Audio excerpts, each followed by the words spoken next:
Well, folks, today I have a special guest in these How to Go Elk Hunting Every Year videos.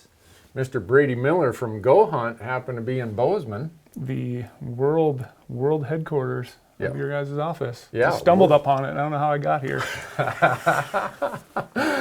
Really, we saw this tall, lanky guy out on the interstate hitchhiking. He had a rifle on his back that said, "We'll hunt for food," or something like that. So, but anyhow, since Brady's in town, I thought, since all the draws are done, or mostly done, it's time to talk about how people can still go hunting this year.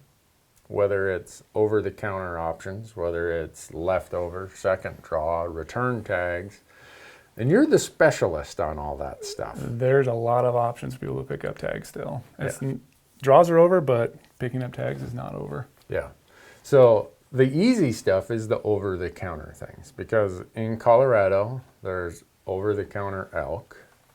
Oh, you know what? I got too far down the path on this. There's some things going on that I forgot to tell people about. If you sign up for the goHUNT Insider using promo code Randy, anyone who's an active member is in this special draw for a New Mexico elk tag. I think it's going to be in Unit 6A. That any good? Any tag in New Mexico is one you want to have. Okay. So they're going to draw that. goHUNT is in August, I think late August, end of August. And then goHUNT also is doing this thing through the same period where they're going to give a 2022 tag. So the one for using promo code Randy is 2021. This fall you get to go. Then just by being a goHUNT subscriber, you're going to be in the draw for, I think they told me it's like $10,000 or $15,000 worth of gear. Giant gear package, yeah. And an elk tag for 2022. So sign up, go to gohunt.com, sign up for the Insider, use promo code Randy. You'll be in both these drawings, plus you'll get a $50 gift card in their gear shop. So sorry about that. I can't even read a script. That's a great thing to cover right now. All right. I want to win an elk tag. Don't you have an elk tag this year? No. You're picky. I'm really picky, yeah. So very picky on elk. You're too busy hunting mule deer. Exactly. You have a mule deer tag this year, but quite a few mule deer tags. Got pretty lucky. Is anybody surprised that Brady Miller has more than one mule deer tag in a year? So I don't want to spend a lot of time on the over-the-counter options because that's pretty simple to understand. Just know that for elk right now, there's always, well, until season opens, you're going to have Colorado has a bunch of archery, second rifle season, third rifle season as over-the-counter elk. And you guys go into full detail out there on the inside. Yeah, we have a lot of different inside articles about how to go pick up those tags and the differences between, the reissue tag process and when those over-the-counter licenses go on sale. It's pretty straightforward on the over-the-counter side. And then in Oregon, for sure the Roosevelts, I know there's been some changes this year for some of the other over-the-counter stuff, but Oregon has over-the-counter elk. If you like to hunt Roosevelts, for sure. I think Washington has some over-the-counter elk, but not a lot of people think of Washington as an elk state. But with those over-the-counter options out of the way, I want to go through all these notes that you have here because there's a lot of states that every one of them have a different return tag option, reissue option, second draw option. I wish they would all communicate together and make it all very similar instead of all these different nuances. Can we start with the state you're a resident of, Nevada? Nevada. One of my favorite states where I went to college, and we had the draw results come out like May 20th or something like that of the first draw. And then some people got notified that they were an alternate. If someone turns a tag back in, in the first week? Yep, the first week, I think 7 days. And you have to be an alternate, you have to have listed that as your first choice. Yep, that's what people sometimes get confused about. If you want to get an alternate tag, whatever your first choice is, that's the only way they can go down through that process. So. Right, because Nevada gives you 5 choices, but you're never going to get an alternate option in your second, third, fourth, or fifth choice. Correct, yep. Okay, that clears that up, because a lot of people are like, hey, my buddy got an alternate tag on this. I applied for it as my whatever choice. Yeah, you have to have it as the first choice only. Okay. Or first choice, yeah. So what do we need to know about Nevada's second draw, which is coming up in June? Yeah, June 14th is the deadline. And it basically runs exactly the same as the main draw. Like you can put your 5 choices down if there's 5 choices available. The list right now is on their website. We also did an article on goHUNT. So if you're an insider member, we kind of dove into all the details about it. And there is some details you need to know about because if you pick up one of these tags, it will burn your points. Yeah. So if you're one of those guys who's close to max points or in the middle of the road, a lot of these tags are left over for a reason. Yeah. If you just want opportunity, yeah, they're great. You can hunt every year. A lot of these, like, you know, rubies, mountain deer tags, you can get those every year, but they're going to burn your points. Yeah. So if you want to get out of the point game, you can get out of the point game and do this. But for a guy like me, who I very seldom build much for deer points in Nevada because my favorite thing is archery mule deer. So that's always my 5th choice. The easiest. So I take this year's results. So out on goHUNT here, it says there are tags left in 4 units. Like you said, the rubies 101 through 109. There's just about always leftover tags. yeah, there's pretty much always leftovers. Even as a non-resident, your odds of that tag are really, really good. Really good.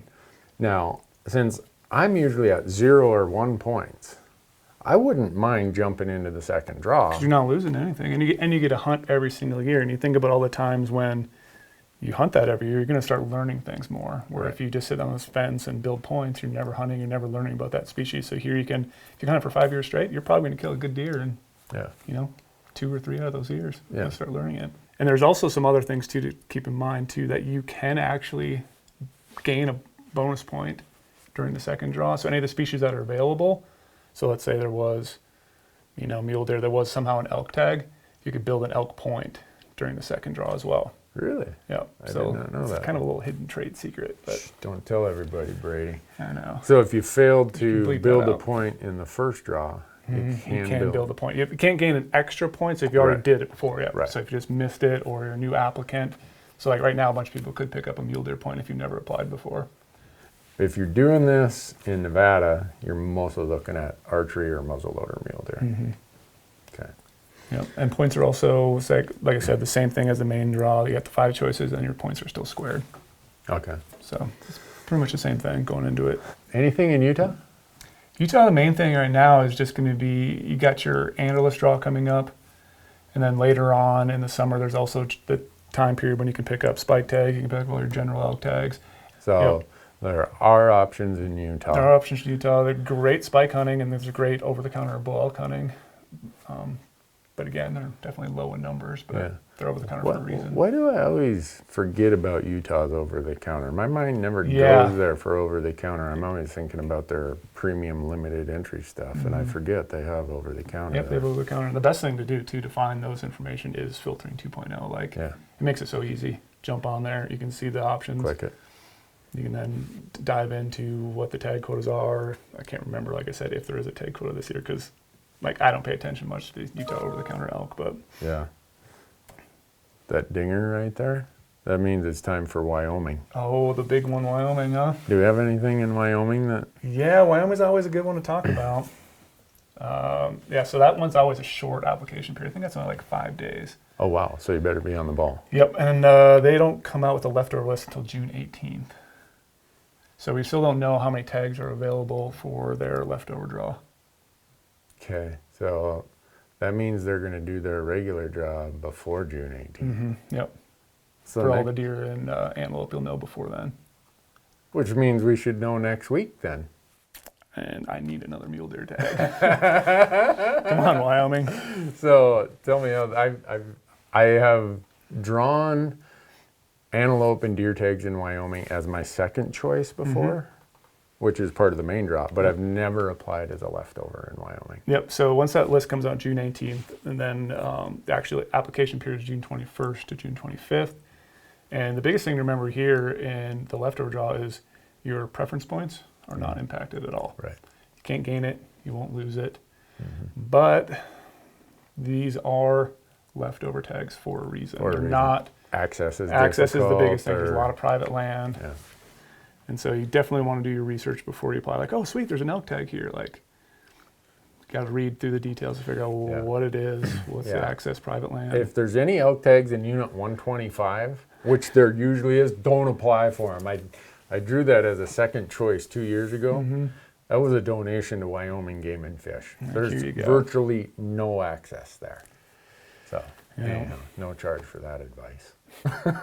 That's always a good one. So, Wyoming, these leftovers, are they the same price as in the regular draw, or are they discounted? Yep, there's no application fees when you do it, but then you still have to apply for the tag, and then if you don't draw it, you'll get the full refund back. But okay, so we did Wyoming, Colorado. The funnest one. Yeah, that's like a rodeo there whenever they have leftover tags. So the only thing remaining in Colorado are there leftover tags and then also return tags? Yep, so right now it's going to be the secondary draw. That's going to be first. Okay. And then after that, it's going to be that return, like reissue tag period. Okay. So secondary draw, that's June 16th to June 30th. Okay. You know, get the list ahead of time. Everyone can apply, whether you've applied in the main draw or not. There is application fees, and there also you still need to have a qualifying license in Colorado to apply for those. Which is small game. Small game license is the easiest one you get for someone too, but you could do a fall turkey as well, new for this 2021 period. So if you want to go out there and hunt turkeys in the fall, you can use that as your qualifying license. And again, you cannot use preference points during the secondary draw. Oh, really? Yeah, and you can't gain it. So you won't lose it, and you can't gain. Okay. That's good, then, I guess. So then, do we want to talk about reissued tags in Colorado now or later? I think we can do it now with the Colorado thing. So yeah, besides for the secondary draw, then later on, August 3rd, is when OTC license go on sale, plus the reissue tag period starts. And that one can be a crazy experience for tags. Just pop up, tags are gone by the time you try to check out in your cart. Yeah. And that's when more tags get reissued, especially after the second draw. And then a certain period later on, every time from Tuesday to Friday, I think it's Tuesday to Friday or Tuesday to Thursday, every time a tag gets reissued, it'll throw up on this list, and you just got to keep checking it. And the first Just like refresh? Yeah, throughout the whole week. You never know when they're going to come on there. There can be some really good tags turned in, and you can pick up a tag really close to the season date. So you just got to keep checking the list constantly, see if there's more tags that get turned in. Don't tell my crew that. They're not going to get any work done on that. They're going to be sitting there, refresh. Yep, you just got to keep clicking refresh all the time. And the one thing to note, too, that if there is tags 5 or more preference points, those will go to a person on the next list. And then if it goes through, I think, 5 different people, then it actually goes on the basically first come, first serve. So anything 4 and under always goes on the list.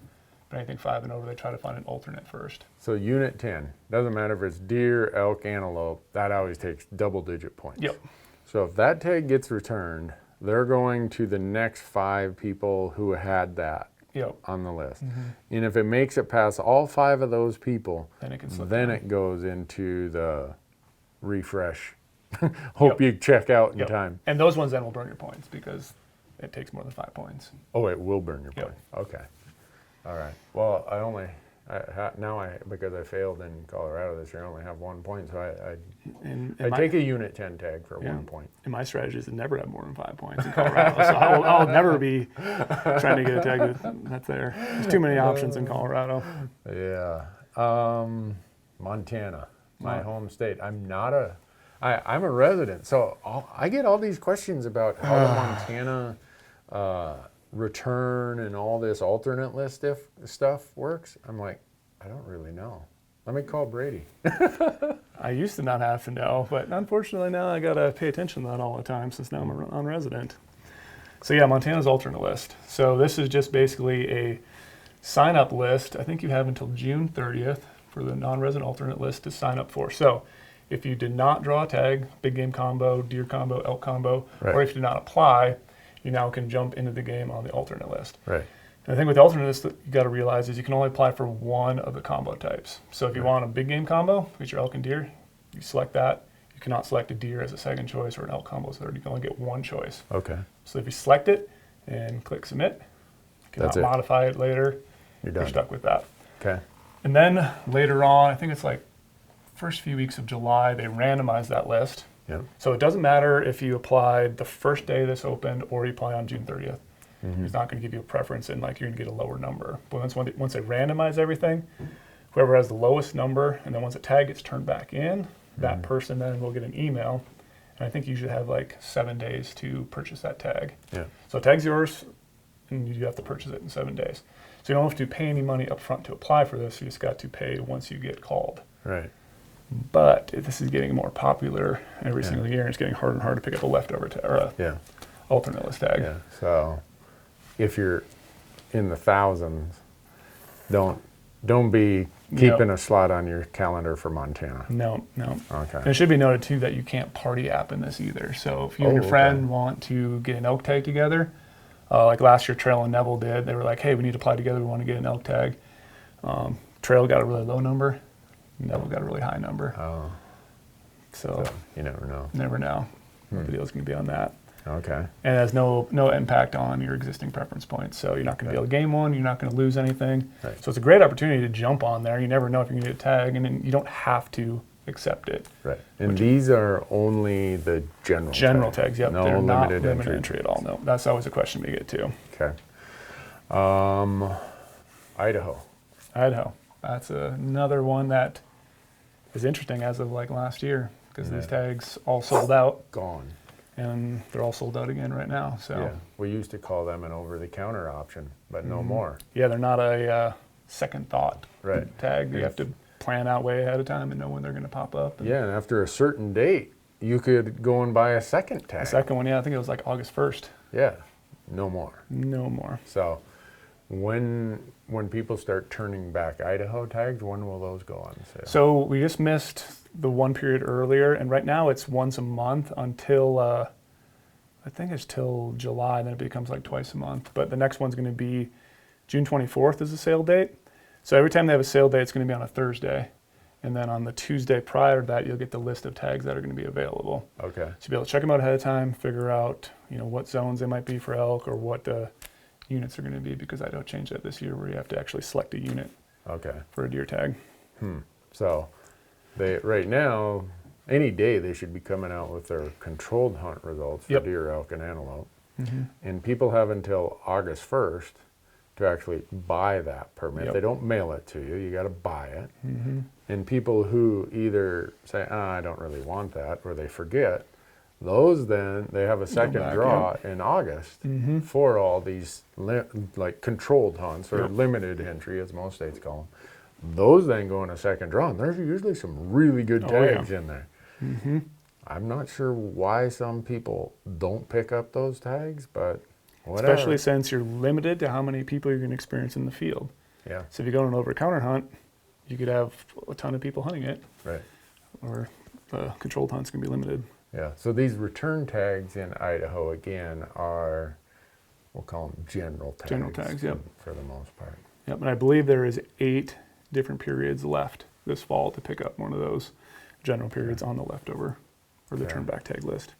Okay. I think we've covered just about everybody. Well, I feel an obligation to tell everyone about the new thing that's coming in Nevada this year. So if anybody returns a tag, what is it, within 14 days of season starting? Yeah, I can't remember what the date thing is. But that it's going to show up on a first come, first serve list. Yep. And they've learned from Colorado where they're going to randomize the time where it pops up. Yep, could be midnight, could be 3 in the morning, could be whatever, noon, lunchtime. Yeah, and that way a lot of the bots and computer programs can't go in there and do it. And then once you put it in your cart, it's yours so long as you check out within, I think, 5 or 10 minutes you have to check out. If you don't, it goes back out there. Whereas Colorado, you're scrambling, like putting your credit card information, your CID number. I have all that stuff saved. I've already practiced it ahead of time. I figure out where my Wi-Fi is the strongest. House, or should I go to the office? Oh yeah. See, I got to come here because we got fiber here at the office. Out at my house, we got like a gerbil and a robin out there tapping on the line. Just cranking the wheel. Yeah, that's it. I mean, I could just well stand outside and yell as to try connect with anything out at my house. So See, now you just gave away some more tips, I know, you got to Brady. figure out where the fastest Wi-Fi is. Save all your credit card information in ahead of time. Well, the Some beauty nice of places. Nevada, it already saves all that Yep. for you. It's like, choom, choom, choom, bye.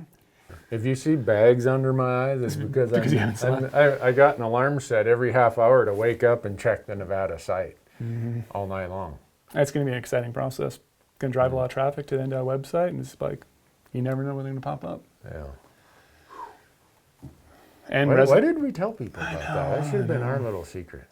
Yeah, and it's both for residents and non-residents too. Yeah, once it's returned, if a resident returns an elk or sheep tag, a non-resident can grab There's it. not like the whole quota The thing. price will be based on Yep. resident or non-resident, but the cap is gone for those. Yep. Get ready, folks. Hope your fingers are fast. Oh, I'm Nevada's not. like- I'm like, I got 3 left hands when I'm typing. When I want to 4 do this thumb. stuff, when it's like Colorado, when I know I need to be fast, I like to turn the heat on in my office. Because when it gets really cold, because I live in Las Vegas, so they always have the AC on, so sometimes it gets way too cold and I have long arms, so my hands start not to work as fast. Okay. So if I have the heat on, you type really fast and get tags. I mean, this is way more than I thought people would get out of this, Brady. So, A lot of different random tips out there. And that's why there's so many different tags you can pick up. It's not over so if you didn't draw. The reason we do this after the draw one is we want people to understand, even if you didn't draw your dream tag, you should still be hunting. And like Brady said earlier, the benefit of going on some of these hunts that are easier to draw or that are leftover tags, you're building your knowledge set, your experience level. And if it is a place, like you said, the one spot in Nevada, if you can go there 4 or 5 years in a row, guess what? One of those years, maybe 2 of those years, you might bump into a really good buck. And the same with over-the-counter elk units in Colorado. Once you go there for 4 or 5 years, you've come to the point where you almost know that, at least for that period of time, as well as some of the locals do. Yep. And your success rate starts really ramping up. And the thing too, like, these are a lot of times called like opportunity hunts. But the term opportunity can mean anything to a lot of different people. An opportunity hunt can be a dream hunt for someone. Right. Like one of these leftover Nevada tags. Like that could be one hunt you want to do all the time, and that's your tag. You want it badly. Like this is your opportunity to get it. Yeah. Where someone else is like, yeah, I have a lot of points. It's not really the right opportunity for me. So it's all in the eye of the beholder what you want to get tagged for. Yeah. Well, anyhow, folks, there you have it. There's no reason that you shouldn't be hunting this year. And remember, if you want to be in the drawing for the New Mexico elk tag that we're giving away, sign up to the GoHUNT Insider and use promo code RANDY, and you'll be in that drawing as long as you're an active member under our promo code when the draw occurs, I think August 31st. And you'll get a $50 gift card. But no matter how you've signed up, if you are a member of the GoHUNT Insider through whether you did or didn't use our promo code, on I think the same date, they're going to draw that 2022 elk tag Great in this opportunity. cumbersome bundle of gear worth, I don't know, I've heard. I think it was 15,000. Yeah, that's what I think I heard from your crew. So anyhow, hope you got something out of this. Brady, thanks so much for being here. Hey, thanks for picking me up on the interstate. Has a long walk back to Nevada. He's got a bear tag. Whether or not he's going to use it, I don't know. But in Montana, our bear seasons are open for about another 7 or 8 days. Yeah. So I think I might not be able to make it out, but hey, that's why you just bring your rifle. You never know. He's one of these guys where when he travels for work, he brings a tag and a rifle no matter what it is, even though he doesn't have a vehicle with him. No, that's the only downside. But you picked me up, and that's why I'm here, so I'm glad. All right. Thanks for watching, folks. Good luck in the draws.